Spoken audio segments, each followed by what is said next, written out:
Hi, my name is Leyla Marie Fasika and Julitas. I am a volunteer and author for Open Hearts Big Dreams. I have been an avid reader since I was a toddler. I love going to the library and getting lost in a good book. And it breaks my heart that it is an uncommon experience for many kids growing up in Ethiopia. I have wanted to help change that for as long as I can remember. The first step was creating the missing books.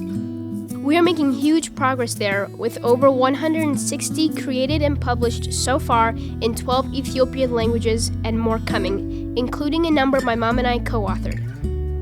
The next step was local printing. It was amazing to see the reaction to the over 125 locally printed books we have for schools and libraries in Ethiopia.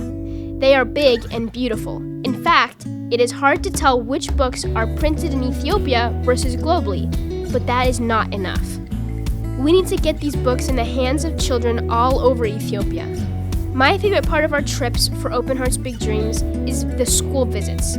Bringing our books with us and seeing the delight kids have while discovering the stories, celebrating their culture and country just makes me beyond happy. So we are launching a reading room project.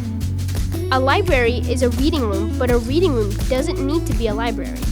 It just needs to be a place where books and kids can come together, and there's an adult or older kid like me who helps them discover the joy of reading.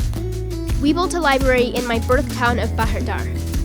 That inspired a library we built in Gondar, and we heard that library inspired another one.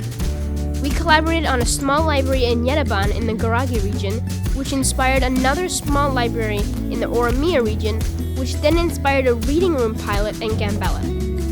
We know that if the local and diaspora community work together, we can get reading rooms all over Ethiopia. You can either sponsor a reading room with funds or take the project lead and make a local one happen. Ethiopia is the second most populated country in the continent of Africa, with a population of 120 million that's still growing. Access to quality books and learning a love of reading is still too rare. But we together can change that. In a few short years, Open Hearts supporters have done amazing things, creating and now printing the books needed. We know that with your help, we can take the final step and spread reading rooms and book joy to kids all over Ethiopia. Won't you help us?